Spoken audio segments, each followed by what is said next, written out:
everyone. Welcome to the Steve Maxwell Drums podcast. Don't forget to check us out on our website at www.maxwelldrums.com and then our reverb stores at Steve Maxwell Drums-Chicago and Steve Maxwell Drums-New York. We also have social media, 2 Instagram accounts, at Maxwell Drum Shop Chicagoland and then at Maxwell Drum Shop. And then also on Facebook, Steve Maxwell and Steve Maxwell Drum Shop. And then, of course, check us out on Twitter at Maxwell Drum Shop. We will interview players, collectors, drum and cymbal builders, and also teachers about all things percussion. 3, 2, 1. B3, how you doing? Good. How's it going? Going great. Thanks for having me here, Steve. Oh yeah, my pleasure. So yeah, you've got a great history, and your family's got a great history with all different kinds of percussion. For those who don't know out there listening and watching, B3 is the Ludwig III, Bill Ludwig III. That's what the abbreviation is there for. Right. And yeah, we got all kinds of stuff to talk about. We're going to talk about like your history, and kind of some fun stories you got. Sure. And then we'll get into the WFL III company, which they're making some really, really incredible drums nowadays. But yeah, let's start with you. So tell me some stories about, I don't know, like when you were young, and the Ludwig company, and your dad and your grandpa. Well, the first one, I'll kind of start a little bit further down the road because you brought it up, B3. Okay. When my grandfather was still alive, he used to come out to Mom and Dad's house on weekends to hang out. Sure. So the phone rang one day, and my mom answered it, and they said, is Bill there? And Mom said, which one, 1, 2, or 3? So then I became B3. B3. Nice. Yeah, that must have been slightly confusing. Yeah, because you go Bill, and everybody goes, what? You know, I actually know that because I'm a second, although my middle name's different, right. So I don't know if that makes me officially a second, but people will call the shop all the time, and they'll be, is this Steve? Yeah, it's Steve. And then I just talked to you about this and this and this. Okay, you want my dad? Yeah, right, exactly. And even with email too, people email me all the time, and they think it's going to be me, but or vice versa. Yeah, but it was great growing up with Senior and my dad, and we would play rudimental drum parts on rope drums on 4th of July out in the backyard. And so do you play? I don't know anything about you and like your playing. Did you like have a marching background then, I guess? Well, I had a little bit of everything. I started out, first of all, in 3rd grade was my first job in the factory on Saturdays. Dad and Senior would go down to the factory and have their private meetings, they called it. And so Dad started saying, why don't you come down to the factory on Saturdays with us? And I said, okay. So their private meetings were going into Dad's office, and they'd fight like cats and dogs. Yeah, you told me about that before. And I thought they're going to kill each other, but that's just the way fathers and sons were, Family businesses, sometimes it happens. And the old stubborn German of my grandfather, Sure. But I would be given this big pile of mail, and my job was to open the mail, stamp it received, and put it in, sales category or question category piles. Nice. And then that was my job. And when the pile was done, I got to play with the switchboard, which back then had all the cords and the lights and the headset. And I thought it was the coolest thing. I pretended I was on a submarine or something, But, awesome. But I used to love to just play in the factory and be around the machinery and the drums and the... So which factory did you grow up in? 1728 North Damon. Okay, cool. That was the kind of the main one. That's the one that everyone always, and I think the building's still there. Yes. People always talk about it. Sometimes people go on like a pilgrimage, right? And they'll go see it and take pictures. Hey, look, I saw the. It's condominiums now. Right. Which I was in it. Somebody I know lives there. Oh, okay. And they invited me down. That must have been weird. Oh, it was bad. I mean, I got itchy. I had to leave because it was quiet. Right. And there used to be the punch presses going and the saws and the drill machines, and it was real noisy. Oh, man. And to go in there now, it's just quiet. Now it's just full of yuppies. But it is cool. First of all, I'm glad it's still there. I'm glad they didn't level it and make it a Walmart or something. Right. But the building owner, or I don't know who exactly, painted a huge bass drum head on the floor.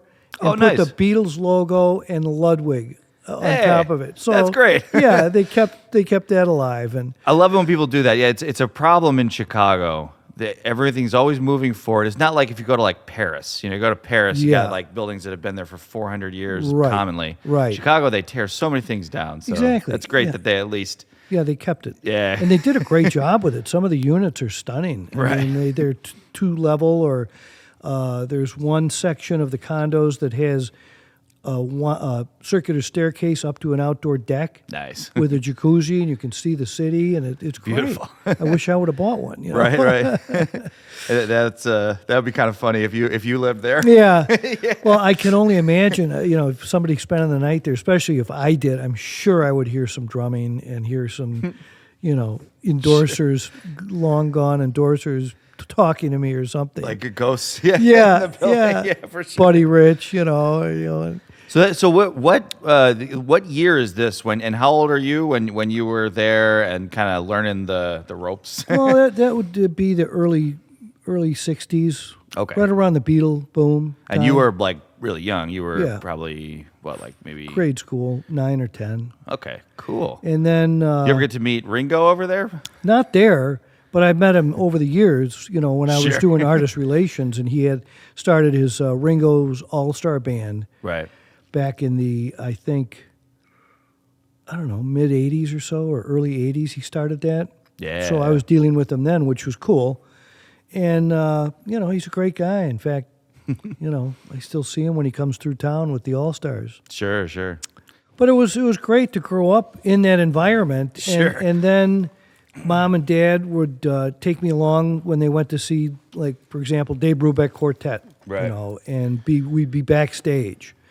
And that must have been... it was phenomenal. And amazing.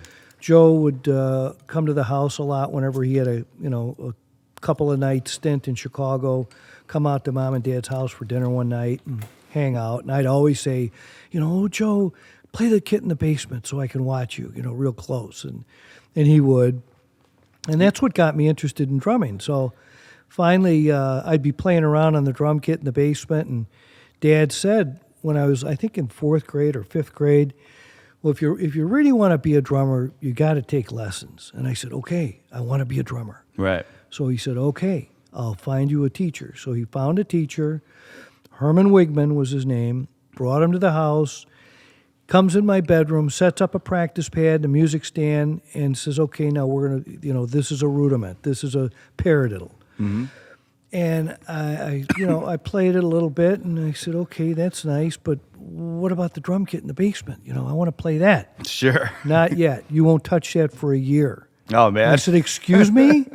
Nope, not for a year. He wasn't messing around. He's going to teach you right. Get my hands right, teach me how to read music. And I'm like, oh, man, that's not what I had in mind. But anyhow, that's what I did. So then I started playing drum set. And then as I got into grade school, I played timpani and then marched in the high school marching band. Nice. Yeah, and marching's. So, what kind of drums did the marching band use? They had Ludwig, oddly enough. They better have Ludwig. they got a brand new set of Silver Sparkle somehow. I don't know how that happened. So something happened. Someone pulled the strings. But, yeah, nice. But they were. And actually, Ludwig is the only American company that I know of that actually still makes marching stuff. Right. It's all Pearl and Yamaha. Exactly. Now. Yeah. Maybe some time about it. Pearl and Yamaha, they took that over. Oh, right? I know. Well, remember Rogers used to make really yeah. cool marching drums. I always see those come through. You can't sell them though. They're so few people collect those, but they're right. But then when as I got more involved in the company, I worked in every department during the summer. And I worked in customer service. I worked in the computer department. I worked a little bit on the manufacturing side. And then when I got out of college, Dad had just had a person leave in the advertising department and said, I want you to be the advertising manager. And I'm like, but I didn't study that. And he goes, yeah, you'll learn. Sure. Because I studied all industrial psychology and manufacturing. I thought I was going to run the factory. Oh, and yeah, you've told me this story too before. I remember that now. So, so much for the education, throw that out. Almost no one actually ends up doing what they learned in school. Exactly. So it was pretty hysterical. So he made me advertising manager.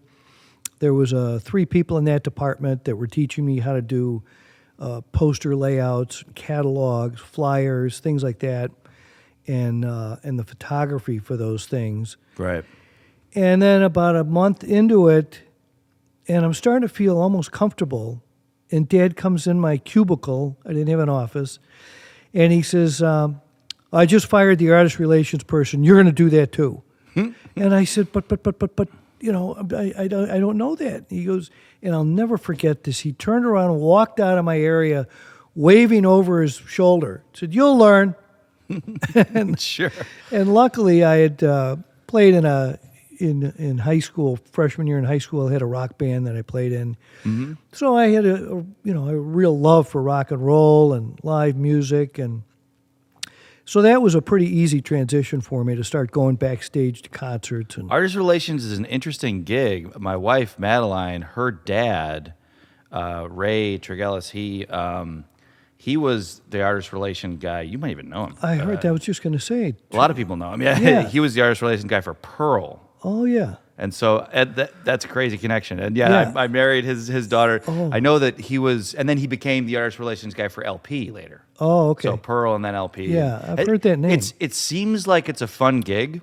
It's like, oh man, you get to go hang out with musicians, go to dinners, go to this, go to that. But I imagine it probably actually gets old and probably gets to the point where you're just like, I don't want to go to any more concerts. Oh, absolutely, right? Absolutely. It's like you're a performer almost. It's a grind, and I'm quite competitive also. And if Ray was your competition back then, maybe. If there's a guy in town playing Brand X, I wanted to go to that concert and swing him over to our side. Right. I still do. Oh man, I still do. And there was times.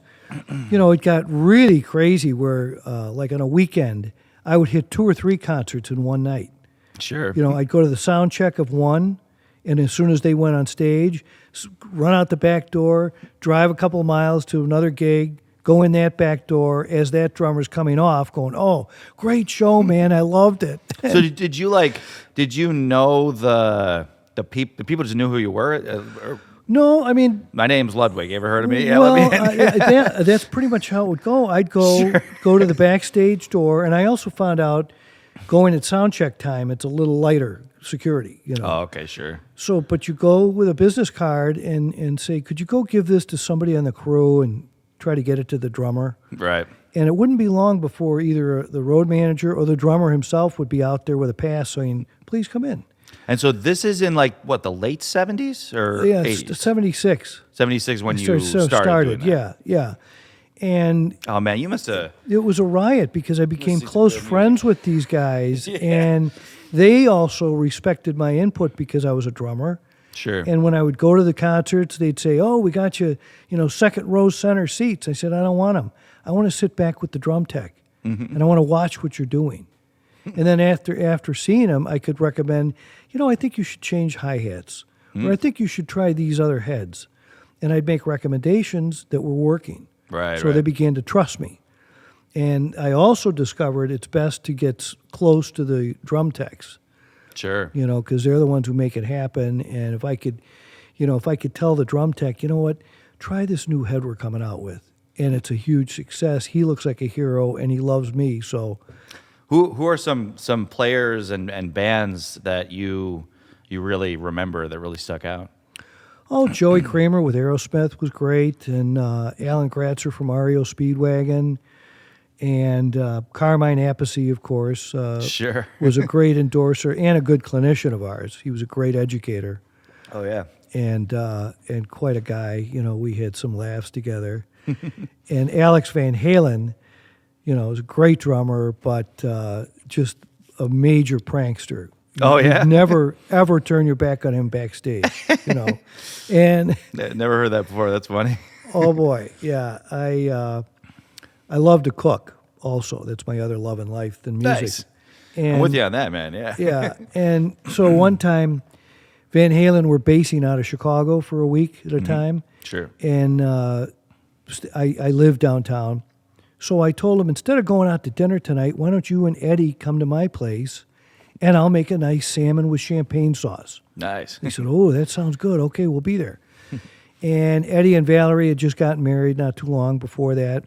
So the building called me when my visitors arrived, and I went out in the hall waiting for him to come up the elevator. And Alex and his lady turned the corner, and I'm looking for, I said, where's Eddie? Oh, they decided to stay back at the hotel and have a cozy room service dinner. I'm like, oh. So I took Eddie's hunk of salmon and threw it back in the freezer. So we had a nice dinner, and the next day they were playing at Notre Dame, 2 hours away, and I was going to go to the gig. Right. And I went to get some ice out of the fridge, and I see Eddie's hunk of salmon. And I thought, you know what? I'm going to bring it to him. So I walk in at sound check. So you had cooked it? No. Okay. It was still So it was raw. salmon. It was raw that I froze. Okay. For future use. But then I thought, I'm going to bring it for a laugh, you know. Sure. So I come backstage at sound check time, and I go, you know, everybody, hi. The band saying hi, and Eddie, and I go, hey, Eddie, you know, here's what you missed last night. And I threw the hunk of salmon down the catering table, and it bounced, you know, down like a hockey puck. Sure. And he goes, oh, I'm sorry, I missed dinner, but, you know, and I said, yeah, whatever. So then that's that. And the show starts. After the show, I get backstage early because I wanted to beat the rush. And Alex is by the door of the dressing room. And he goes, want a cup of coffee? And I said, not from you. And I went, got myself a beer, and everybody that came in, he's going, want a cup of coffee? Want a cup of coffee? So I'm watching these people get the coffee he's serving them, and they're sipping it and kind of making a face and kind of putting it down. So I go up to Alex. I said, okay, what's up with the coffee? And they had the big catering coffee urn thing. Right. And Alex goes, well, you remember the salmon you brought for Eddie? I put it in the coffee maker when we went on. Oh, man. That must have been gross. And I went, wait a minute. This is right when chefs were starting to use coffee as a rub. Okay. You know, and I said, wait a minute. It's been in there for an hour and a half. Oh, like marinated? It's probably perfectly poached. Sure. So all of a sudden, he and I are digging it out of the coffee pot, put it on a plate. All the band now comes around and say, what are you whack jobs doing? And everybody's got a fork and trying it and going, well, that tastes good. That's funny. So coffee salmon. We ate Eddie's salmon anyhow. But don't drink the coffee. Yeah. This tastes fishy. Yeah, exactly. Yeah. But that's typical Alex. Nice. Yeah. So when your dad took more control of Ludwig, did your grandpa retire for a while? Oh, no. Or he just worked. Oh yeah. How old was he when he passed away? He was 93, and he was in the factory every day up until 2 weeks before he died. Wow, man. His calendar on his desk was totally current, and that's a good life. Yeah. That's great. Well, and also I think he was around 91 or 92 when we were in one of our 4th of July backyard parties playing Connecticut Halftime. Sure. Which has 3 sections, and the last section's pretty tough. And I just spaced out and forgot it. I was 16 or 15 at the time, and I stopped playing, and Senior keeps going. Yeah. And I'm like, oh, man, how does he remember that, you know? Yeah. So he was really on top of it up till the end, and he had a stroke when he was 93 and went in the hospital, and, you know, most people are really one side of their body's affected by a stroke, or they can't talk or whatever. Sure. And I went in to see him, and I said, how you feeling, grandfather? And he goes, not good. I have a little problem moving my left thumb, and they won't let me smoke cigars in the hospital. And that was his only complaint. That's funny. And I thought, wow, that's all that's wrong with him? That's amazing. And then 2 days later, he had a big stroke, and that took him out. But, man. But I'd rather go that way than forever, years in a wheelchair or something. Yeah. So he started Ludwig. Yes. I've heard different stories about the genesis of the company. And is it true that he wanted to make a metal drum? Well, he started with a bass drum pedal first. Oh, really? Okay. He was a drummer for the circus, and during the off season, with the winter season, they wouldn't tour, so he got a gig with a vaudeville act in Chicago. All right. So with the faster tempo music, he had a big wooden bass drum pedal with a big long footboard and a big tall beater that you could barely keep time with. Mm-hmm. And that wasn't cutting it for the vaudeville. So he went in his garage, and he had some design ideas already in his head, and this is when he was in his early 20s. And would that be the house in Pilsen, is it? I think so, yeah. There's pictures of that in the Ludwig book. Yeah, that's it. Cool. And he went in That's there. Still there too, I think. He went Not the in, shed, but the house. He went in and tinkered and came up with a rough design of a pedal that was small and folded up and went in your pocket. Nice. And it was fast, and everybody freaked out and loved it. And on top of that, his sister was dating, I forget the first name, but Danley of Danley Machine Company. Mm-hmm. And in the early days of Danley Machines grew to make punch presses that do car hoods in one swipe. I mean, they were that big. But at the time, he saw Senior's sketches and his prototype. Sure. And he said, you know what? If you make this part out of metal, I got a machine that would do that. Nice. So all of a sudden, he's talking to my grandfather about the bass drum pedal. In the meantime, his date is going, are we going out to dinner or what? Are you going to talk drum stuff here? And it was pretty funny. I've seen a couple of those at the shop. It was, yeah. Can we go? Exactly. But it was pretty hysterical how that evolved. And then that really put the final touches on Senior's first pedal, the metal parts. It's such a cool story, and man. Everybody just flipped out when they saw it and said, where'd you get it? Oh, I made it. Well, make me one. So he and his brother Theobald started making pedals in their garage. Right. And so then it was a while until they started making, and it probably was metal drums first, I think. Well, they branched out and got a storefront as a drum shop, as a drum repair shop. Okay. So they were known as the Ludwig brothers that could fix anything. So drummers would bring them their, broken snare strainer or even a broken head, because back then people weren't hip enough to change their own head. So that they would do that, and they tune them for them and fix them. And while Senior was working on these drums, he would notice things with the strainer or, and say, well, I could do that better, because he was such an inventive guy. And then he started making metal snare drums. Yeah, it's such incredible innovations. And that was that was the first bass drum pedal ever. Yes. And there are examples the first of that. metal one. They're collectible now. The first metal bass drum pedal. I've seen there was some wood before. ones. Yeah, I've but seen those those were before. just pathetic. Yeah, not very effective. Too big and too slow and, not hip. That's awesome. So he kind of put the finishing touches to make it a success. Yeah, on an idea that a lot of people had, but he really went through with it. And it's such an amazing American story. Like back in the day in Chicago, you had all these industries, heavy and light industries, all over the place. So if you had an idea, you would know a guy who could make it for you. It's a little bit like that now still. Like we're in Glendale Heights here. There's an industrial center. I got a guy, Kevin, who he helps me out with metal stuff. He works at a place and he makes the cymbal toppers for us. Oh, but I don't think it's as easy as it used to be. Like to get something chrome plated. Oh, that's really tough. Yeah, I know. I mean, you with your company now, I'm sure you've dealt with all the same things my dad deals with Craviato. Absolutely. We'll get to that soon, but yeah. Well, but then the next interesting thing I think is Senior and Theobald ended up renting a factory basement. They grew to that size and had 4 or 5 employees all of a sudden. And then Senior got a gig playing timpani with an opera company.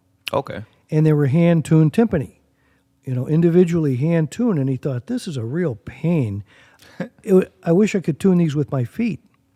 So he developed the balanced action foot-tuned timpani. Oh, I did not even know that. Yeah. Interesting. And that, has a big spring in it to balance the tension from the head to the footboard so that when you strike it, it doesn't move, doesn't change So they tone. actually used to tune timps by hand? Yeah. Oh, man, that doesn't seem so if you got a quick, go from a C to a B or whatever, you got to go all the way around the drum, each individual one. And, That's why those old pieces, the timpani parts are pretty minimal. Exactly. I think, Yeah. Just Yeah. in the perfect authentic cadence. Boom, But boom. yeah, That's right. about it.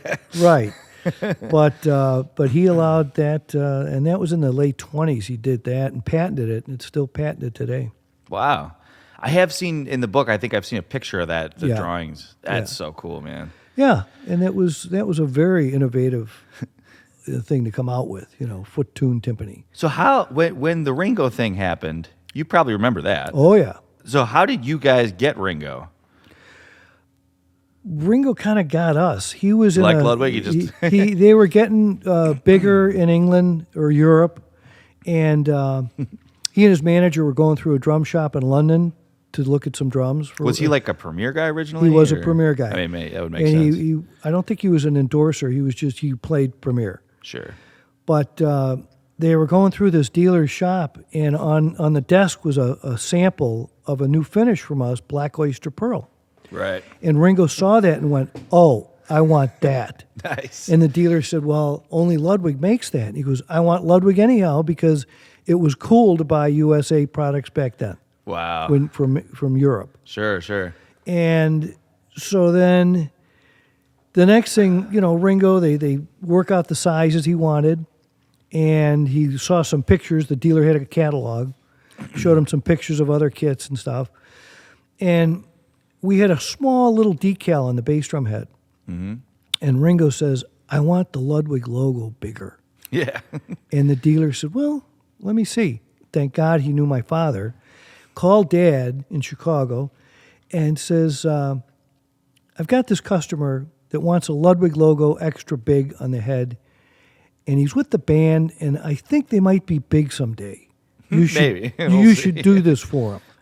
So Dad took and in the meantime, Senior's chomping on a cigar going, "Rock and roll's just a fad. Forget him, Oh, man. So Dad takes a head to a sign painter up the street from us because he knew a guy, Right. and had him paint the Ludwig logo on it, and for this new band, the Beatles. And the guy had seen an album cover or something and knew what their logo looked like, so he put the Beatles below that, Sure. put it on the drums, sent it over. Ringo bought it, loved the logo and everything. And then 3 months later, they were on Ed Sullivan Show. Wow, man. And every shot of McCartney or Lennon had the Ludwig logo over their shoulder. Right. And then any shot of Ringo, it was all over the place. And I was in fourth grade watching this at Mom and Dad's house in the living room floor. And I thought, wow, that there's our name. In every shot, there's our name. And I thought it was great. Dad said, "We're doomed." And I said, "What do you mean?" He goes, "This guy's going to be so big and so hard to work with, he's going to be worse than Buddy Rich." And I said, "No, that can't be," because I'd met Buddy and he's terrified me. Really? Yeah, because he was always yelling at his manager about something. Yeah, it seems like he was an intense chap. Oh, Yeah. There was, yeah. But just so much like Yeah, he could he even if he was in a good mood, it just like kind of attacks you with every exactly, statement. exactly. And this one time, around that time, Dad had taken me to see him. We go backstage, and Buddy's, having a fit at his manager about something, and Dad says, "Hey, Buddy, Billy's got a question for you." And I'm pulling Dad's arm saying, "Shut, I do not." "What do you mean?" And Buddy looks at me and goes, "What?" And Dad says, "He wants to know how you make your bass drum go so fast." And he goes, "With my foot." And I said, "Yes, sir, yes, sir." And I just, wanted to run. But Oh man, it's funny. but at any rate, Ringo was just the total opposite. He was just pretty easy to Nicest deal guy. All he asked for was a kit when he toured. Right. Dad said he could have ordered 50 kits if he wanted to give away, and we wouldn't have said boo. Did the orders start coming in the next day? Oh, the next day. Yeah. The next day. Our customer service phones were ringing off the wall with people going, "I want the Beatle kit. I want the Ringo kit, the Ringo kit." Right. And they're saying, "What's that?" And Dad's like, "Just take the order, Sure. And people were going into dealers. And what was his original kit? That was probably a 22, 13, 16 with like a I think it was a 5.5 or something. yeah. I And think then the first one. wood snare drum on Yes, that. yeah. That's funny because those to this day, even though there's a lot of them, those wood snares are supremely collectible Yeah. to this day. Right. Well, And that color, boy, that black oyster pearl took off. It's beautiful. And it was so busy, we built a 100,000 square foot addition to the factory, which meant we had to buy houses down the block and level them and to make room. That must have been tough to do, actually. No, it wasn't because Dad, you guys had enough money you could offer them like more than it's worth. Yeah. Sure. Yeah. You know, how much is the house? 50,000. Okay, here's 55. Okay. Yeah. Bye. We'll move. Yeah, cash. It's got memories, whatever. Money's more important. Exactly. And it was cool because Senior was alive at that time too. Mm-hmm. So I was playing in the construction site and Senior pretending to drive the Caterpillar thing. We have a picture somewhere of that. And I may have seen that. He's got a cigar, and maybe one of the drum shows. Yeah. But it was very exciting times, and with the addition, the larger factory addition, then we went to 24 hours a day, 6 days a week. Wow. Which was cranking out. So all night you guys were making. Did you ever get like noise complaints from the neighbors? No. In Chicago, everything's all so close, you know. Yeah. Well, we would shut down the manufacturing like at 10 at night. Okay. And then a cleaning crew would come in I see. and clean and restock the machinery and take stuff out to the dumpster and that type of thing. So we were trying to be kind to the neighbors, but oh man, that's so cool. Chicago right now doesn't have really. I mean, at one point it was you guys, and then of course the Slingerland, and then Camco as well. Although they were just outside the city, but right. Did you guys have any relationship with the Camco people? Probably not. They were too small. It's like no. That's but that's interesting. They make good drums though. But yeah, Chicago used to be just a tremendous manufacturing hub. Everything, not just drums. Because we used to get our plating done by a company not far from us in Chicago. Yeah, man. Because we did everything but the plating. Okay. You know, we made our own hoops. We made our own stands. Oh, you parts. made your own hoops. Oh yeah. Yeah, we would roll the steel. Do you know about triple flange hoops? Because I'm pretty sure WFL, although this is before you would remember, but maybe you've heard stories like WFL. I mean, they were probably the first to use triple flange hoops, right? Or I was believe so. Yeah. Because back then, they started doing triple flange.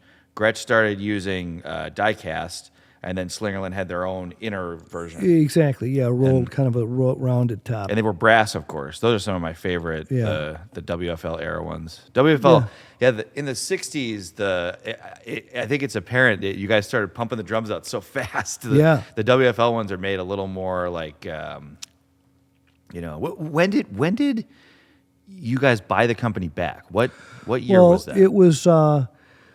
in the late 30s, Senior had grown into making sound effects for silent movies. Okay. For the drummers behind the screen. Sure. Horses' hoofs, the gunshot, the train, the boat whistles.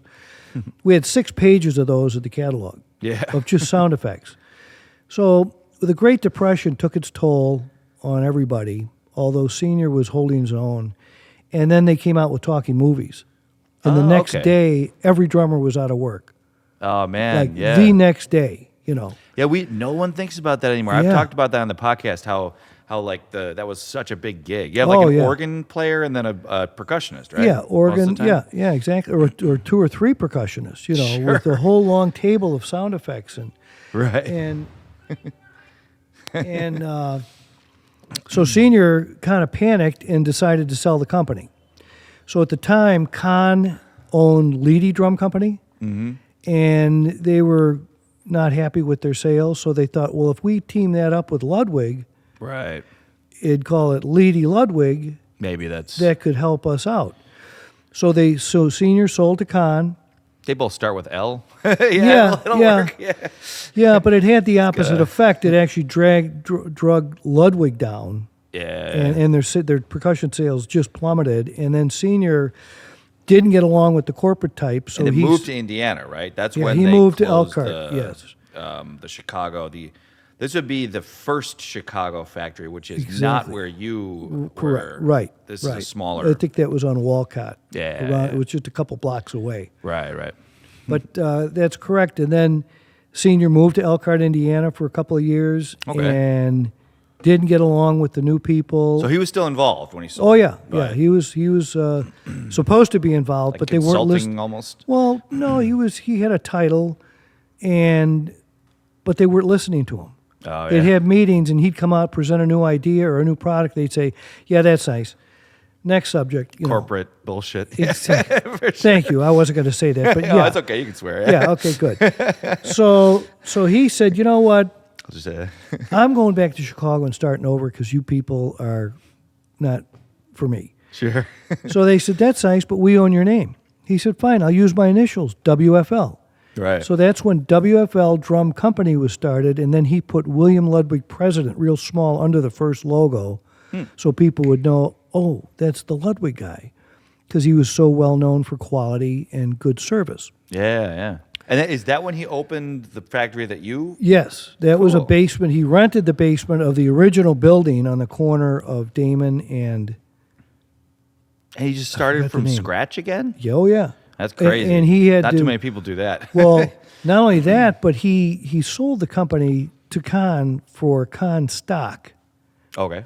And then the stock market crashed, Yeah. and the Con stock went down. It was like, I think he had $1 million worth, and it went to 100,000, Oh, geez. like in a day or two. Oh, man. So he sold that, got what he could, went to his friends, family, and relatives, borrowed as much as he could, bought used machinery, went back to Danley, bought used machinery from him, and rented this basement spot on Damon Avenue.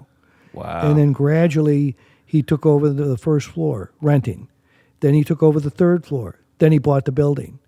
That's such a cool story. Yeah. He did it twice, yeah. Yeah, twice. Well, and he did this is really ironic because he did that when he was 59. And 7 years ago, I had a change in my life, and I was living in downtown Chicago, working an office job, raising 2 young daughters by myself after divorce, had to sell my house to pay for the divorce, and moved out to the suburbs for a better school and thought, well, Bill, now what are you going to do? Right. What's your next step now, Einstein? And I was 59. Yeah. And I saw this picture I hung a picture of Senior in my kitchen testing drums in the factory. Right. And I just looked at it, and I thought, he looks so proud and so happy. And I took it off the wall for some reason and looked in the back, and my dad's handwriting says, Senior, starting over. And I went, if he can do it, I can do it. So I started WFL III drums. Right on, man. Thank you. And I couldn't use the WFL drums logo because Selmer owns that. Right. And so I started WFL III drums, and it was so funny because I talked to several drum companies, small drum companies, about making my line to my specs, and they weren't interested. So I'm friends with Mike Dorfman at Trick, who happens to be just up the street from here. Sure, yeah, I know those guys. They're great. Yeah, in Arlington Heights. And I thought, I'll go talk to Mike. And went up to have lunch with him, told him my idea, and he goes, I'll help you. Nice. And we started kicking around ideas about his metal, because he's a metal engineer. Yeah, they make fantastic. Oh, yeah. They started in automobile, I think, right? Exactly, racing parts. Right, Yeah. real high-end stuff. Yeah. And then he's a drummer, so he started dabbling in drums and mainly bass drum pedals. We even got lugs from them for Cravietto at one point, I think. Right. If I remember. But hi-hat pedals and bass drum pedals are just stunning. Yeah. So he says, if we do a metal snare, I said, I want to just start with snare drums and see how it goes. Mm-hmm. Well, if we do snare drums, we can laser cut the Roman numeral 3 through the shell as the vent hole. Right. Which Very at cool. first, Yeah, you can see it here. Which at first I thought, oh, that's going to look cool. But after we had the first prototype, being that it's a bigger vent area actually gives the bottom head a little quicker response to the snare. So it is, in fact, the snappier snare sound. Yeah. And you need vents in snare drums. I had a snare drum once that had no vent hole. Oh. And it doesn't work. No, you can do toms without chokes vents, it. but yeah. Yeah, it chokes it. Totally. So I thought, oh, that's a brilliant idea, and I loved his creativeness. And he just so happened he did powder coating. I remember also. those. They were it looked like a brushed aluminum kind of. Yes. Is that the one? natural? Well, the natural, but this finish is a powder coat, Oh, you're talking about. I was talking about the lugs. And yeah, when I went through I was the same time that we were kicking around ideas in his shop. I said, I want some really cool finish. And he goes, well, this just came in. And he points to this box of powder coat material called Rockstar Sparkle. And I said, oh, that's me. So we did black or white, Rockstar Sparkle to begin with. Very cool. And the first drum was black. And I got, my next call was to Rob Cook with the Chicago Drum Show. Yeah. And I said, Rob, you got any booths left for the show in 3 months or whatever? I think when I started this in March or something. Sure. He goes, I have one left. Yeah. And I said, I'll take it. I don't care where it is. I want it. I'm starting a drum company. So all of a sudden, I start getting phone calls from people that saw me get added to that booth lineup. Right. As WFL III drums. They're like, what's going on? What's going on? And it just, the buzz started immediately, which was very encouraging. But at that drum show, I'm with my 2 young daughters, 1 black drum. Right. You know, how many you want? You know, people go, what colors do you have? Black. How many you want? You know. Sure, I remember. Yeah. And this one guy, this one guy asked me, "Great, how much?" And I went, You hadn't worked that out yet. I hadn't even worked out the price yet. Sure. So in my mind, while the guy's standing there, I'm thinking, how much the shell? How much are the lugs? How much? I said $649. And now they're priced at $720, I think. So I wasn't too far That's off, not a but- bad price. Yeah. Some companies, they start up and they're asking just like, you gotta. Yeah, I you wanted can't to ask, keep like, it reasonable. 1,500 for like a. Yeah. Right. And you even have like reputation, you know, so, like people know. I remember actually about that same time I started working here, so there was actually a big change in my life happening at that time too. But I remember at the drum show from back when I was super young. I remember when your dad would come in, and they would. He'd like say something on the loudspeaker. Yeah. And then they'd do like a Hail to the chief. Yeah, exactly. Yeah, because everybody called him the chief. Right, the chief. Rob Cook would cue up the Hail to the Chief song when he would roll in his wheelchair, which was pretty cool. I remember that, man. That's a cool memory. Well, were you there when we did the tribute at this show to Dad? Because I had his ashes at the booth. No, I didn't. I think I remember it on the speaker though. Yeah, because I have Dad's ashes in a snare drum. Oh, okay. And Mom's ashes in an urn in my living room. So, considering that this year was Rob's 30th year, I thought, Dad loved that show so much. Anyhow, seeing all his old friends, if he could go, he would go. He can go. I'm taking him. Sure. And I told Rob, and he said, "Fantastic. We'll play 3 camps to him." Nice. So we got rope drums out, and Rob made an announcement, and we did 3 camps to Dad, and it was pretty cool. Yeah, that goes all the way back to the beginning, it sounds like. Yeah. And even his dad. And exactly. And the 3 of you guys playing. Yeah. That's very, very cool stories, man. I'm so glad you were able to make it out and like talk about this stuff. We should talk a little bit about the kind of the middle portion of your like career, and because what did you do after like you wasn't there something in like Hawaii or something like that? Yes. As I said, I love to cook. Sure. And when it was, Selmer and I kind of had a parting of the ways. We have the tabletops. That's why I know about this. Yes. I wouldn't even know about this. Yeah. But but it was 1991, right. And Selmer and I parted ways, and I thought, well, now what am I going to do in life? And I thought, I've always in the back of my mind wanted to do a really cool nightclub with the band in mind. And this is after you guys sold the name to Selmer. Yeah, and that we sold it 81. 81, okay. And then Dad and I worked for them for 10 years. Oh, okay. And then in 91, I parted ways. Dad left because they were just doing their own thing, and it wasn't creative or fun. But at any rate, I had been to so many bars or clubs to see, big name bands on the way down. Sure. That are told, we'll set up in the corner and go stand in line with everybody else to use the men's room. And, if you want to change shirts, go in the kitchen. Sure. And I thought, they just treat these people like dogs. Sure. And this is just not right. So I wanted to have a really nice setup club Right. with the equipment top notch, make it comfortable for the band so that they will come back and play all the time. I had 2 locations in Chicago I was working on, kept losing those because I didn't have experience as a restaurant operator. Yeah, man. I was in the food business for a while. Yeah, that's right. That's right. I'm into Yeah. cooking too. I did Yeah. food trucks mostly, but That's right. it's Yeah. not an easy business. No, it's I'd not. much rather be in the retail drum business. Yeah, yeah. But the great thing about drums is they don't go bad. Yeah. You know, you could if you Yeah. you know like Yeah. people aren't eating this food. You try and figure out what people are going to eat, and Right. sometimes Exactly. But anyways, yeah. Sorry. Well, you're trying to figure out what people are going to eat is like trying to figure out what color drum to stock. That's why in my new business, I'm happy we do all custom, build the Right. order. Yeah. But so I finally used to vacation on Maui a lot because it was just, after doing conventions and traveling so much, I just wanted to get away Sure. once in a while for a week or something. So there was no nightclubs over there, and I thought, well, let me do it over there. Right. Well, there's a reason sometimes, they There's say, not enough demand out there. well, the tourists come over. First of all, they're jet lagged when they get there, and then they go right to the beach and drink too many Mai Tais.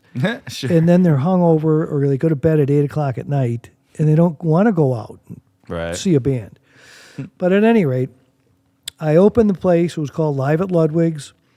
We had a 64-channel board. We had monitors, guitar amps, drums.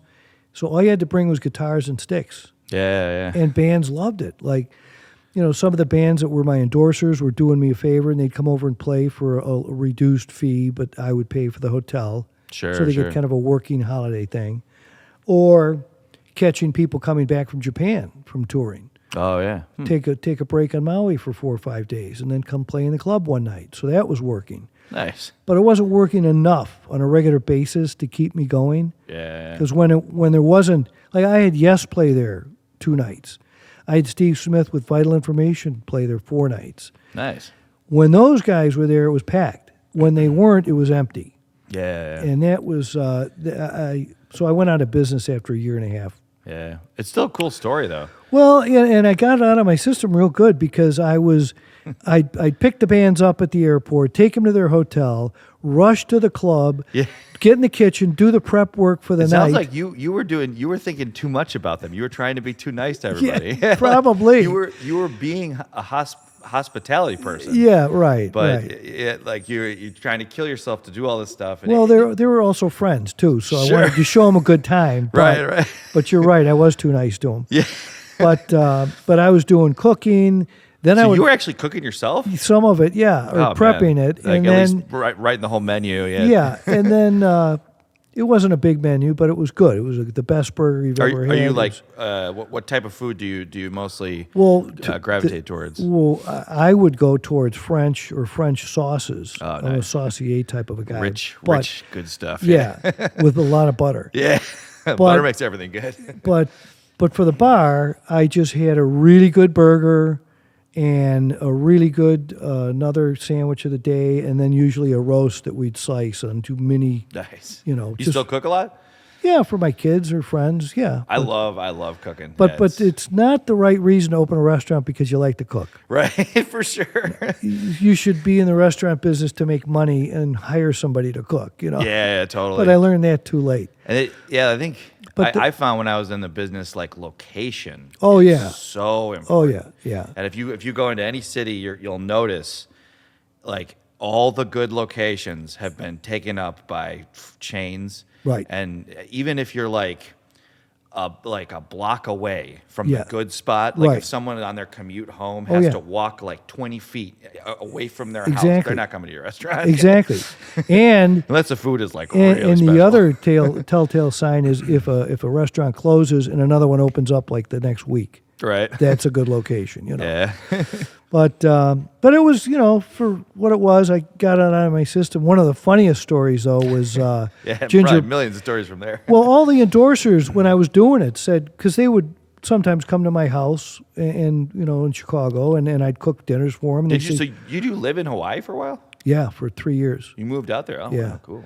But when I was, the endorsers would come by and I'd cook, or come to mom and dad's house if they were playing out at the Rosemont Horizon or something. Sure. And I'd cook and they'd say, man, this is great. You should open a restaurant. So I was, okay, fine. So I did. But so they all said they would help me. So Ginger, when I was up and running, I called Ginger because he was one of those. Sure. And I said, look, Ginger, I'm open now. You got any time to come out and play? He goes, sure.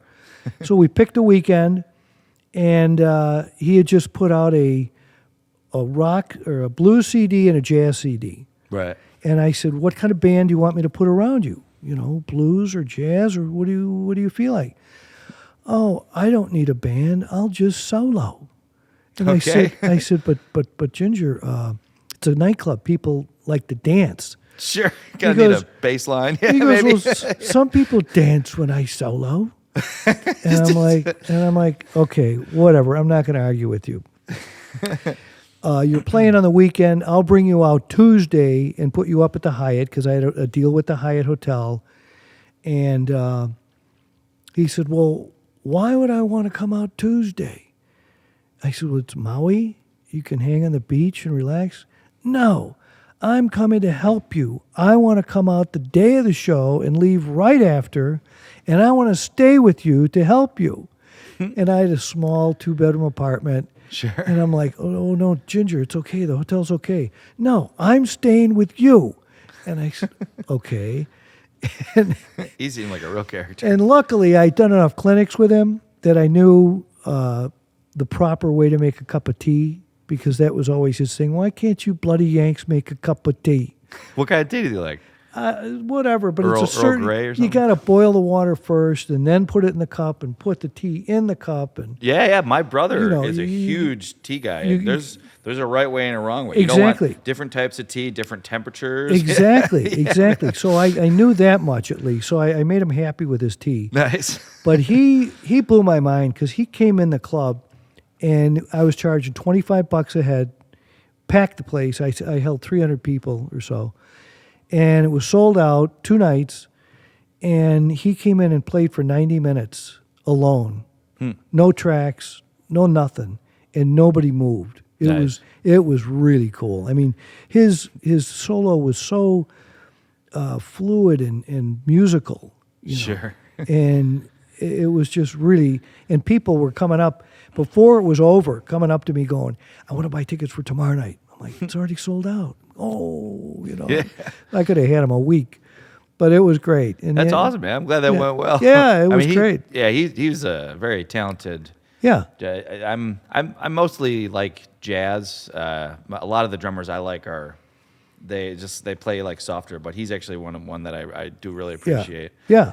When it comes to drumming, I love the guys with like a soft touch. That's something that the more everything got amplified, it got lost. Yeah. Although you knew a couple guys that could really play. Well, yeah, and Ginger played jazz also. I mean, he played. Right. That's his background. Yeah. He had a teacher in England that was a big jazz guy. Yeah, that's awesome, man. Well, it's really cool because with my new company, WFL III Drums, our tagline is the sound of generations. Yeah. Because my grandfather, myself, and this. So now I have Ginger's son, Kofi, as an endorser. Awesome, man. Yeah. He was at the show, I think, wasn't he? Yeah, he was a main clinician. Nice. Yeah. I never get to see the clinics, but yeah, it was a great drum show. I'm so happy he did it. I was worried, like, for obvious reasons, they weren't going to do it. Exactly. They missed but it was so much fun. Oh, my goodness. Yeah. And Kofi has just been a riot to work with. He's, What's he like? Is he eccentric, or is he just kind of... He's a little bit eccentric, not as bad as Dad, but sure. But he's a nice guy, and, awesome.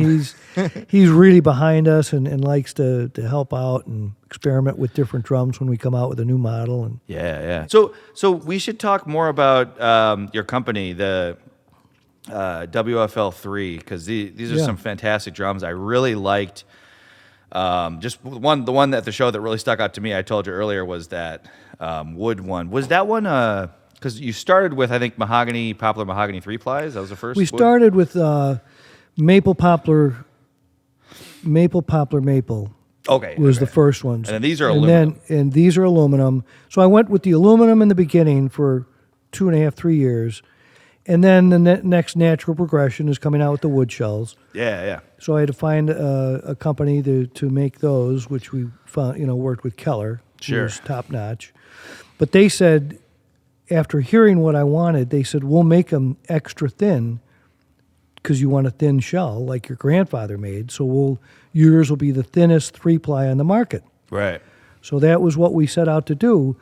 And they are resonant. They sound great. The mahogany are 5-ply, just because mahogany veneers are thinner as on a whole. Sure. So those are 5-ply, but they have steam bent support rings. And then we wanted to stay consistent with the 3 vent hole through the shell. Oh, with the wood ones? Yeah, and my wood shop guy said, we can't cut through the wood like that. It'll make it too weak. Yeah, you just be able to push that in. So then I have a business partner that came on board some years ago, and he came up with the idea, let's just cut a hole in the shell and put the new badge over it.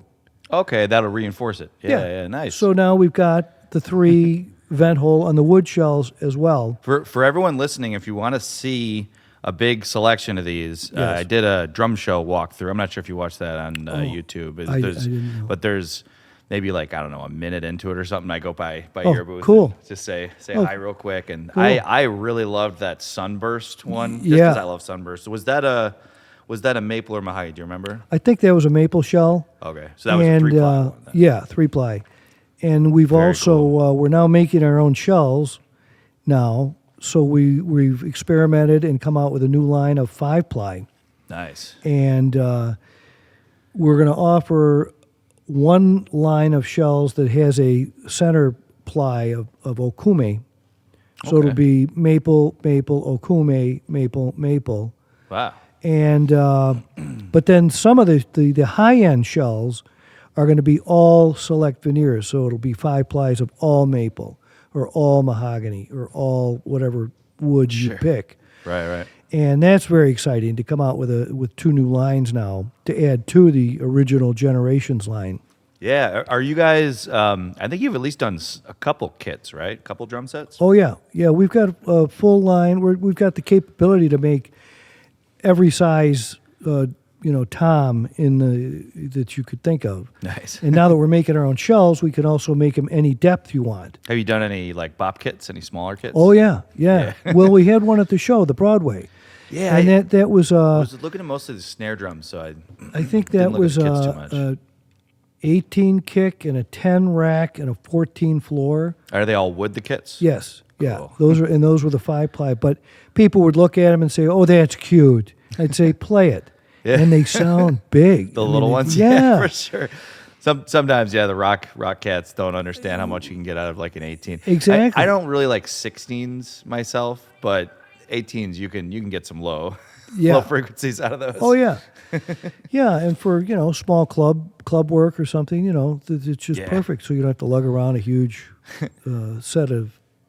When you were working with the artists at Ludwig, did you ever get the fun job of moving stuff around? Oh yeah, well, sometimes, and also taking it to the gigs or something backstage. A snare drum or. And in that era, you're talking about guys with 10-piece kits, lots of drums. Oh yeah. Well, I also got the joyous job of setting up Buddy's kit on the Tonight Show. Cool. Yeah, well, because when we got Buddy, was with Ludwig in the beginning until he was about 19. Yeah, even there's pictures of him with that huge bass drum. You can't even see him behind it. Exactly. Or they're drawn pictures of it. That's when he was 6 years old. And yeah. So then he played Ludwig until he was 19. And he came in, he was playing Chicago, so he comes in the factory to see Senior one day. And he's telling Senior how he's the greatest drummer in the world. And everybody loves him. So this is when he was getting back into it, because I think there was a stint where he didn't really play very much, right? Well, this was when he was 19, so he was still playing a lot. Okay. And he told Senior, I'm so big, you should pay me to play your drums. And so Senior just didn't flinch, just put his cigar down and got up and walked around the desk to where Buddy was sitting and put his arm around him and said, "Take a walk with me." So they're walking through the office. And Buddy's still going on about how he's the greatest thing in the world. And they get to the front door, and Senior says, "Get out of my factory. I don't pay anybody." That's funny. So that was the first time Buddy left us. Yeah, he was a.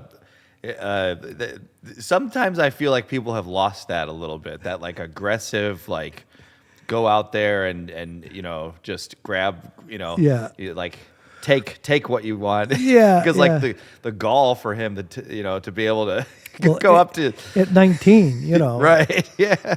But he left Ludwig several times and then came back, and he was as was with Slingerland and with I think he was even with Trixon for a minute and Fibes and but then he would always come back to us. And then a couple of years later, something would piss him off, and he'd go away, and then he'd come back. What were you getting angry about? Like, was it the way they sounded, or who knows? The way, and then eventually, it probably did get to the point where you guys were paying him, right?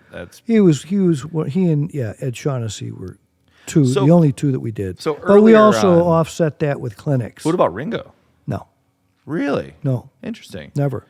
So earlier on, that wasn't like normal for you because people thought, I guess that maybe that was just because no one was famous enough that they would move that many drums to make it worth it. Well, I don't know if it was that as much as the Japanese were trying to get in the drum market.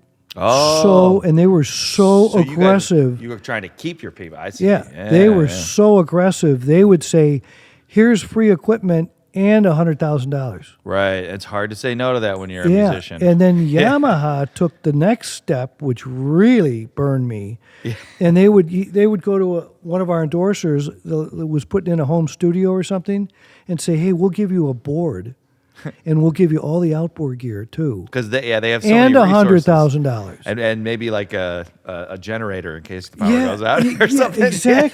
Exactly. So they were buying endorsers. They were buying our endorsers, and so there was a point that we wanted to keep Buddy and we wanted to keep Shaughnessy for the Tonight Show exposure. And then Buddy had an agreement with Carson because I believe Carson loaned him some money when he was struggling with the IRS at some point early on. And Carson said, "Don't pay me back. Just come on my show whenever I ask you to." Okay. So Carson got into a monthly routine of having Buddy on once a month. Right. So he would leave the tour, fly to L.A., do the show, and then fly back the next day to the tour. Yeah. So we wanted him to have his kit instead of a rental kit or instead of Shaughnessy's kit or whoever, We wanted Buddy to have his kit. So we had a Buddy Rich kit in cases in our clinic stock room. And when that happened, when I started doing artist relations, I said to Dad, "This is great. When Buddy does the Tonight Show, we'll just ship it out there." And Dad sat back for a minute, and he looked out the window, and he thought, and he goes, "No, we're not going to ship it. You're going to fly it out as luggage, and you're going to drive it to the Tonight Show. You're going to set it up." Yeah. And I said, "Me? What do you mean me?" And so and by this point, were you still kind of a little... scared of Buddy? Yes. Yeah, I was in my early 20s, and I thought, "Oh, man, I don't want to do that," but I did. Sure. And Dad took me to the airport with Buddy's kit in the car and cases, and that was before all the craziness with security, and you pay a guy $10 and he checks it through his luggage. It was great.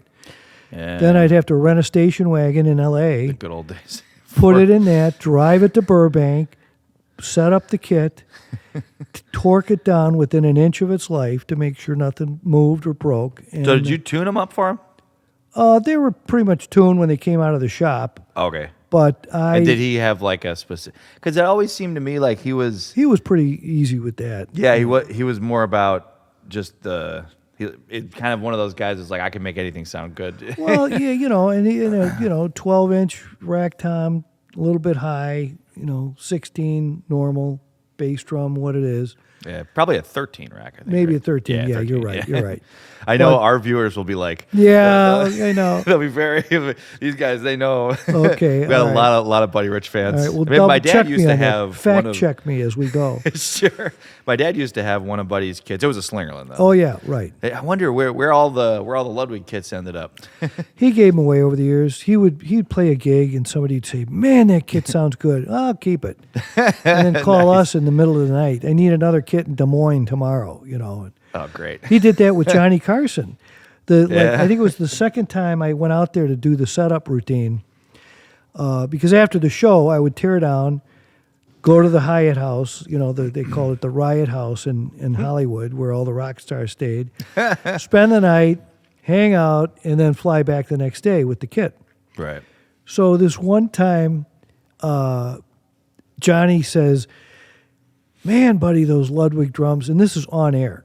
He says, "Man, that new Ludwig set you have sounds really good." And Buddy goes, "You like it? Keep it." And I'm behind the curtain, watching a monitor, and I heard that, and I'm like, "Oh, my job here is done." and so I split, and Carson kept that kit in his basement until he died. Oh, nice. Yeah. And were you guys the last till the end? Yeah. With Buddy Rich. Yes. Yeah. He never. I wonder if Yamaha ever approached him, or Pearl, or Tama. I don't think he would go that direction. I don't think. And they might not be interested in it because they probably saw jazz as like the thing of the past. We want to get the new rock star guys. Yeah. Bernard Purdy. And, yeah. And Well, they another one. Although he was a Sonar guy, wasn't he? Maybe yeah, I think so. To him. The Germans got him. Another guy that they just ripped out of my hands was I just lost the name. He played with Whitesnake. Oh, yeah, I wouldn't know. Not Tommy Aldridge. I know the band. I just don't know the name of the drummer. But he was into dirt bikes. Oh, yeah. Like racing dirt bikes. Oh, so Yamaha. So they did it. They went over to tour Japan. Richie Blackmore, Rainbow, that guy. And he gets to sound check, and there are these two unbelievably hot, tricked out dirt bikes on stage. Sure. And he's like, "Oh, I never saw an engine like that," or whatever, clutch or whatever they had that was special.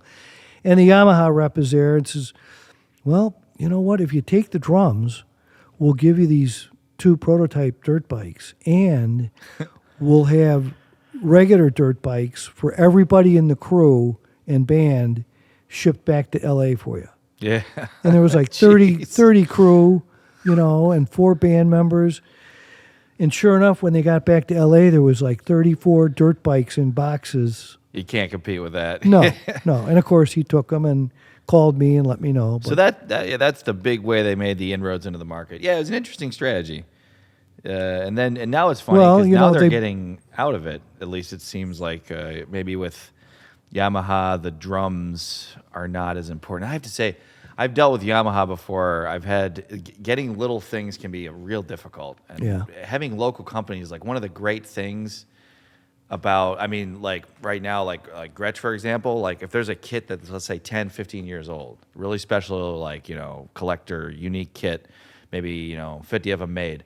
Someone breaks one of the hoops that's painted a specific color. Yeah. You can get a hoop from Gretsch, they'll do it for you. I'm sure you guys would do that, like a local business that actually cares about. Sure. But with Yamaha, I tried to get this hoop, and I think we ended up having to have like a car guy paint a hoop because they just wouldn't do it. There's we just continued that finish, 15 years ago. We don't make it anymore. End of story. Oh, come on, guys. Yeah. It was a $5,000 or maybe even more kit when it was new. You think you could just make an exception here? Nope. Well, yeah, exactly, and that. Excuse me. That's one of the things that's really fun about our company. Yeah. Is, and people have said this, they call us agile because we're small enough. Sure. We can react. We can do custom things.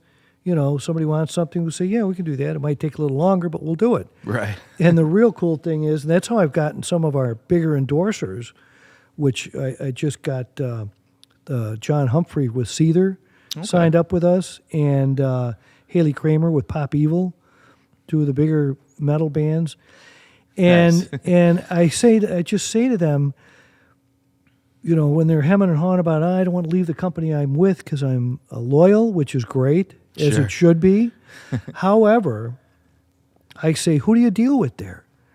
And they're like, well, they just got a new guy, and I forgot his name, or we were talking about earlier. or Everyone I- in this business is moving around. Yeah. If Or it's a I big called, company, they'll be or I around called for- so and so. One artist, Adam Furioli with Get the Let Out, told me it took him 32 days to get a return call from Oh, the man. artist relations guy. And I said, really? You call WFL 3 drums and I answer the phone. Sure. And I'm people, the owner. Yeah. people can't believe that a Ludwig is answering the phone. I'm like, what? It rang. Sure. What do you want?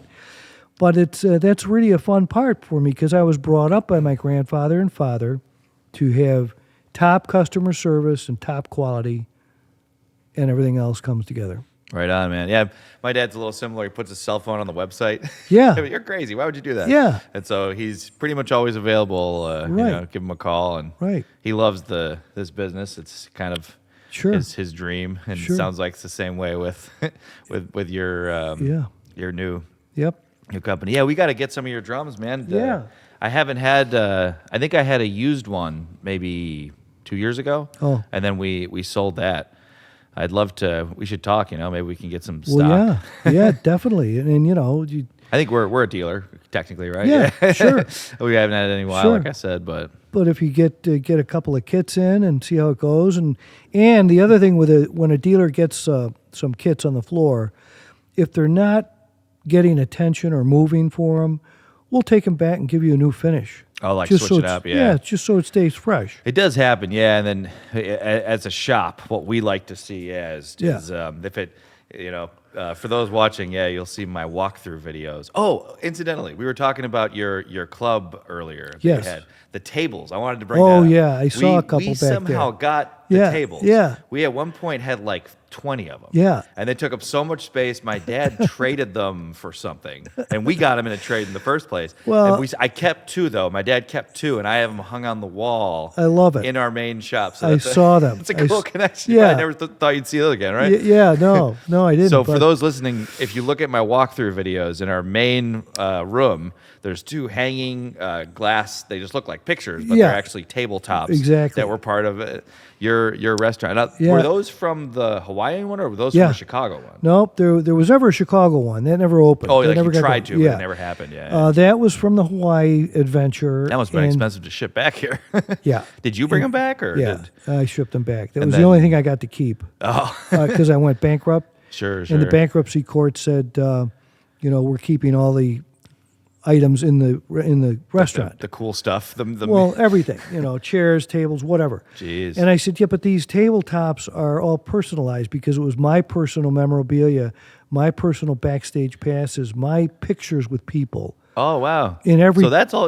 I didn't And, know that. and Yeah. I built those. I mean, I had a wood guy build the frame. Yeah. And then I painted them. I put the materials in, glued them in. Right. And then put the glass tabletop on it. Right. And then sanded it and lacquered it. They're well So, made. I repaired yeah. one of them actually. The glass was coming off. I had my Yeah. guy glue it real good, so Yeah. they'll last forever. Well, I left those purposely with a glue that would not totally seal them in because if that artist Oh. comes into place, I wanted to be able to take the glass off and have Okay. him sign the picture. Sure. So, because it was pretty cool, people would come in and say, I want to sit at the Van Halen table tonight, or I want to sit at the Pink Floyd table tonight. And Yeah, each one's themed. We got Yeah. the Blues Brothers one. Yeah, And then yeah. I think one of ours has like Max Roach on it. Yeah, Which is, I think, yeah. And Ringo, I think, is on one. who are some other jazz greats that you met through your dealings when you were the Roy Haynes. the- Roy Haynes a lot. I man. saw him a lot. Joe Morello. was Roy an endorser for? Yeah, yeah. I didn't know that. Oh, yeah. And Joe Morello a lot, which I loved watching him play because Yeah. he's so smooth. That's the and- light touch thing I'm talking about. Yeah, That's- but he could play fast as can be if he wants to. right. But because Buddy always had just that level, as fast as he could go. Sure. And Joe can play tastefully in between, and then fast when he wants to. So, yeah, very different styles. Yeah, yeah. Both, but both also Max Roach. I did a lot with Max Roach, and wasn't he a Gretsch guy though? No, he came with us later. Later, okay. Yeah. His 60s, he was Gretsch. Yeah, and this was probably the mid 70s, late 70s. He came back to us. What was he like? I don't think I've ever talked to anyone who met him before. Real nice guy. Real laid back. Talk about a jazzed cat. Sure. He was it. He brought drumming to kind of a really like drum set playing. He almost like wrote like a piece of music. And exactly. Yeah. Performed it. Right. That's such a cool thing to do, because sometimes people, they think of percussion and they don't think of that, and you can do so much. It's such a the drum set's such a wonderful instrument. Yeah. And right. It's the American instrument. Yeah. All this stuff we were talking about earlier, it was being invented here. Yeah. Most of our instruments came over from across the pond, but the drum set, that particular collection of things. Exactly, yeah. Traps kit. True. Contraptions, yeah. But yeah, tell me more about as I said, we progressed from the aluminum shell into the wood shell snares, which then progressed into wood shell kits. Right. And now I'm really excited about this because we have since we have our own factory outside of Kansas City, we put a spray booth in, which I thought, ooh, spray booth. I want to be the mad professor in there. And we have now it took us about 1.5 years, but we perfected the spray-on sparkle finish. Okay. So all of our sparkles, if you go to our website, which is WFLIIIdrums.com, you'll see our finishes, and all the sparkles are spray-on. So it's like a lacquer. None of them are wrapped, yeah. Well, it's actually an high-gloss automotive paint. Okay. That we put the color on and then put the sparkle on that. Okay, sure. And then 4 coats of clear over that. Yeah. So it gives it a real 3D look. Right. And, people look at it, and people will come up at a convention and go, where's the seam? Yeah. They think it's a wrap. And I'm like, there is no seam. Right. So that's exciing. And then that also I'm a sparkle guy. I love my favorite kit, actually, the snare drum is there. It's, if you look, it's I have the whole kit, but it was originally peacock sparkle. Oh. I wonder if could you guys do something like, because you said you do a lot of custom stuff. Can you do custom sparkle finishes, or is it like strictly like? Well, I wouldn't say that now. I'd rather stick to what we have, but sure. We've got blue, red, but the red's like a candy apple red. And if you're gonna do another one, it probably wouldn't be peacock sparkle. Well, maybe not. It's a goofy finish. Someday, though. I like weird finishes like that, and that used to be that. Do you remember that finish? No. It's like it's basically rainbow sparkle. It's like it has darker pink, than champagne. It has pink, green, and I think just like silver. It didn't look like that originally. It fades really bad, and so it basically turned into like a gold sparkle, which is actually also super cool. But if you look at it, it's a really kind of goofy, basically rainbow sparkle. Yeah. Wow. I like it because. It's one of those finishes you'd remember it if you saw it. Right. And it's a wrap, of course. It's not a lacquer. Well, it's cool because that the new endorser John Humphrey I was talking about with Seether just got his kit, and they just started their tour last week. Yeah. And it's he got Caribbean Sand. Okay. Which is that like kind of a gold? It's a burgundy. It's not champagne and it's not gold. It's like in between there. Nice. But it's beautiful. And I've never seen it under lights. Oh, yeah. So he's going to be playing here at the Tinley Park at the World. Yeah, lights make such a big difference. Sometimes just like silver sparkle looks the best. It picks up all. And that's why White Marine Pearl looks so beautiful. Yeah, exactly. Exactly. But this would be great under some nice stage lights. Yeah. So that's exciting, though, for me to get to see, these new finishes coming out, as well as the new shells we're making, the different plies, different woods. So we're really growing a lot and coming out with some beautiful new products, great sounding products. All great news. So what about for lugs? Do you have I think there's like a brushed aluminum and then a chrome plated. Well, that was that was in this. This is the first series that we did, which is that was what we used to do, but we don't do the brushed anymore. We just do. Okay. We have a new lug design that you saw at the show. It's a little smaller, and it's got 3 lines going down. Yeah. But we offer that in chrome, brass, or black nickel. Nice. Yeah, and but that's just on the snare drums. On the kits, it's only chrome. Very cool. Yeah. And I think were the original lugs you guys did without Inserts. Inserts. Yeah, they were machined aluminum. From Trick. Yeah, for sure. But they were because, to get a cast lug, you have to do like 5,000 pieces at a crack. Oh yeah. And I couldn't afford that, and I didn't have the use for that. Sure. So Trick would make them for me as I needed them. They were cool, though. Eh? Oh yeah, but they're expensive. I mean, yeah. Oh, that's true. Yeah, get anything made in the States, and it's very, very expensive. Well, it was a handmade product, Yeah. And it has a radius to it, so it fits nice and snug against the lug. And but the new lugs are great. They're kind of a little retro look to them. Yeah. And very, very cool. Well, yeah. We should. Anything else you wanted to like touch on? Either like stuff of the past, stuff of the present. No. I think they covered it. I think. Yeah, we got to just about everything. Yeah. Great talking with you. Well, thanks for having me. We've never sat down. We always see each other all the time, but we've never sat down and gone this deep into. I know. Well, and again, I love that you're into cooking because I'm into cooking a lot too. I remember that now with your food truck. You told me that. Yeah. I had the food truck. I'm big into Indian food. That's one of the things I just do. Are you a fan of Indian? Some people like it. Some people love don't. Indian food. Nice. I don't like cooking it. It's a lot of work. Oh yeah, I mean, and then your house smells for 3 table full of onions. Yeah, and your house smells for 3 days afterwards. Yeah, I actually like that. I like the smell of onions. Now, you probably want to like open a window though to make it but I like a little bit of that. Yeah, I don't mind it, especially like when you're cooking it. Yeah, it's like because like cumin, garlic. There's some really spices you probably never heard of. Asafoetida, very, very strong stuff. Oh yeah, that stuff. Yeah, like if there's like a truck shipping it, you'll smell it, a mile away. I like a spicy chicken tikka masala. Yeah, man. I like the creaminess, but I want it hot. I want to get my attention. I like my favorite curry might be it's called saag paneer. It's spinach and cheese. Yeah, it's so good. It's a little bit like.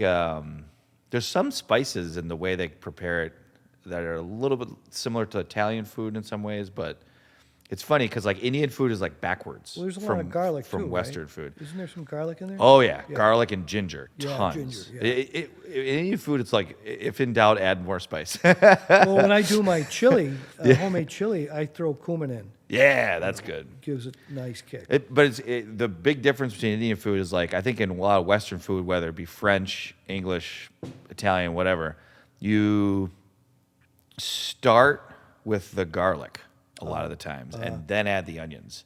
Indian food, most of the time, not always, but most of the time, you start with the onions and then you add spices, then you add garlic and ginger. It's like the last step, which is really interesting. Huh. Yeah. We should get together sometime, man. We should cook some food. I when I first started doing the artist relations, this was pretty funny. I was a big Elton John fan when I was 20 or 19, 20 years old. Yeah, that's good music. And so my buddy got for my birthday, my 21st birthday, tickets to go see Elton John at this Chicago Stadium. Nice. So we were in the last row on the main floor. So he comes on, and everybody stands up, and I'm like, oh, man, I just got comfortable, So then I stand up, and, Elton's like this big, like a little ant on the stage, running back and forth, And I said, oh, okay, this is fun. Great, okay. Then I start doing the artist relations. And the next year, when they were in Chicago again, the drum tech, Colin Hilborn, who's still a good friend of mine, called me and said... or he came by the shop to pick up some strainers or some parts for a super sensitive strainer. Sure. And he says, you're coming to the show tonight, aren't you? And I said, I don't know. Am I? And he goes, well, yeah, you want to come? Come. just go to the box office and give them your name. I said, okay. And I'd never been backstage to a concert. Right. And so you were pretty young at this point. Yeah, 22. Yeah. So I give them my name. I'm by myself. They give me the envelope with 6 tickets and 6 laminate all-access passes. And I said, well, what do I do? And the security guy literally says, put the pass around your neck and then go that way. So I get to another security guy, and I show him the pass. He goes, go that way. I get to these 2 huge guys at a door. Yeah. And I show them my pass, and they open the door, and I walk right into Elton and Roger Pope, the drummer, talking. Wow. And I'm like, this is a little closer than I was last year when I saw you. Sure. And then Elton says, you want a beer? And I'm like, sure. Nice. And the guy brings me a beer, and I'm like, huh. Oh, man. So I got to watch a show from the side of the stage. Yeah. And I loved him. So after the show, see some cool stuff. After the show, we're all in the, I go back into the dressing room, and they're changing, and they're like, well, come on, we're going out to dinner. I reserved a restaurant. Come with us. I'm like, I'm not going to say no to Elton. Sure. So it was Indian. Oh, nice. Yeah, the Khyber Pass in Chicago, which is not there anymore. It used to be on Walton. And, I remember that place. 50 East Walton, where Universal Studios was upstairs. Well, I think I remember that place. When did it close? Did it close? I don't know. Quite a while ago. Honestly, there was probably another restaurant. Well, there's several Khyber restaurants, but I've been to a Khyber Pass at some point. Yeah, I don't know if it was that one, but so all of a sudden, they all start ordering food, and I'm talking to Roger Pope, the drummer, getting to know him and everything, and they just bring out all these different curries, and they're saying, here, try this, and the naan, and onion kulcha, and I'm tasting it, and it's pretty hot. And I'm thinking, and they're saying, how do you like it? I said, oh, it's great. And inside, I'm thinking, I'm going to die. Sure. Any second, I'm going to blow up or self-combust or something. I'm going to die. And you hadn't built up a resiliency to that. No. You had a Western palate. And the next day, I wake up, and I went, that was pretty good. Yeah. I want to have that again. And ever since then, I've been addicted.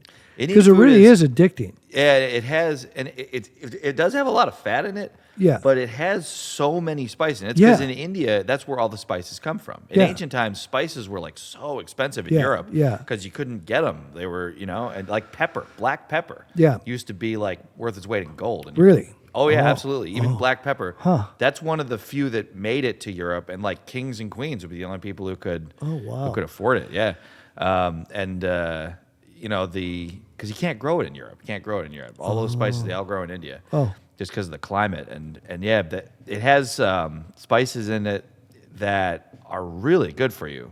They're like antioxidant. Oh, yeah. Yeah, I've heard that. And even if if I had a little too much to drink or something, if I eat a good Indian meal, the next day I wake up, I feel fine. Yeah, yeah. If I eat, as opposed to like, maybe if I eat like a bunch of cold cuts, like a sandwich, something like that, the next day I wake up, I feel terrible. Or pizza. Yeah, pizza. Yeah. If you overdo it, which is easy, I feel like you're in a coma the next day or something. You just came out of a coma. Yeah. I love pizza though. Don't get me wrong. Oh yeah. But yeah, I love a good Indian. Yeah. Good stuff. Yeah. Speaking of pizza, do you get to Nashville much to go to visit Forks? I know my dad. He just actually got back from there. Oh, because I found this place, pizza place, Desano's Pizza. They ship their flour in from Italy once a week. Oh no, I don't think I went there yet. This place wasn't that nice. Wood-fired ovens, but the flour comes from Italy once a week. Yeah. Cool, man. Oh, it's good pizza. That's pretty legit. Yeah, Italian food is fantastic. It's funny, I never order it. I never order it out. I go to Italian restaurants every now and then, but usually I don't order it because I'll just make it at home myself. Exactly, me too. But the other day I got some and it was just like, I had Chilean sea bass. Oh, well, yeah. That fish, if it's prepared properly, yeah, it just melts in your mouth. I know. I love it's so good. I love that. That's cool though, man. Yeah, I'm glad you're Italian, into culinary stuff. I can cook Italian at home. That's why I won't eat it when I go out. Sure. So I'm not going to pay that kind of money if I can cook it. Right. You probably make it better yourself, yeah. But Indian food, that I'll pay for. Right. That's good. Yeah, one of the keys to legit Plus Indian the food tandoori is oven or the tandoor. Oh yeah, well clay those are like 1,000 degrees. oven. I know, and really hot. and real expensive. And you know they take the bread, yeah, and they like slap it on the inside. I know. I worked at a place that we did really good Indian food, but we never had we had them, but we never used them. Oh, we would just it was kind of like that was too elaborate. We were doing quick stuff, you know. Oh. We were kind of like it's like a Chipotle-like place. That's what the owner was trying to do. He was trying to do the Chipotle of Indian food, which is like it's made well and it has all the legit stuff. But one of the problems was it's too expensive because Indian food has so much heavy cream in it. Yeah. That some of them don't. Like it's weird because they have like the best vegan food ever, like aloo matar, peas and potatoes, or chana masala, chickpeas. Yeah. No cream in that. Yeah. But then the like tikka masala. Yeah. Oh man, that's like it's got a lot of cream and ghee, which is like it's butter but worse for you. Yeah. It's like more fat. Well, I tried when I was going to the Khyber Pass all the time because every band that would come into town, I'd say, "You want to go over an Indian?" Oh yeah, sure. So I take them there. Right on. So the chef would always let me in the kitchen and go back and talk and whatever and see what he's doing. But he told me you can always tell a young Indian chef because he has burns on his knuckles. Oh, from the tandoor? Because he gets nervous when he puts the bread in, and instead of just going like that and pulling your hand out, he goes like that and hits the other side. Right. And burns his knuckles. Yeah, man. Chef's hands. Yeah. Chef's hands don't feel heat. Yeah, right. Yeah. But yeah, Bill, this has been great, man. I had a really good time. Good. You might wonder why I have this too. Another quick story. Oh yeah, sure. I've got a drum key here because my father, whenever we would leave the house or hotel or wherever we were, would say drum key check, and you'd have to pull your drum key out and show him your drum key. I love it. And he'd have one because he said, you go to a gig, and drummers are always going, oh, anybody got a drum key? There you go. Okay, thank you. Yeah. And I got my knife. I got my drum key. Yeah. Like well, pocket knife. And so if you're at a big gig and a drummer says, you got a drum key? Sure. A Ludwig cannot not have a drum key. Yeah. So here you go. And I did this just Saturday night with Roger Earl from Foghat. And it was hysterical. I told him the story backstage, and I said, see, drum key check. And he goes, oh, thanks, and takes it and puts it in his pocket. And I said, no, give me that back. That's mine. Yeah, that's funny. But man. he didn't have a drum key. Right. Yeah, you gotta be prepared. Yeah. As a drummer. So I'm doing it now. I wonder when they like settled on that type. Like, yeah. Why? Because like the early stuff, some of it was like a flathead. Yeah. Kind of, and then some were that. And this is I like don't know. Probably some guy who invented the drum key. Yeah, for sure. Because that's like can you think of any other application where they use that? No. And they maybe a long time ago they used to, and then there's like hex ones that are similar. Yeah. That people still use for like no, but you're right. That always masonry comes bits back, and stuff like that. But always comes back to that. Yeah, for sure. But yeah, man, cool. Okay, Cool. well, thanks. I got to hit the road. Yeah, for sure.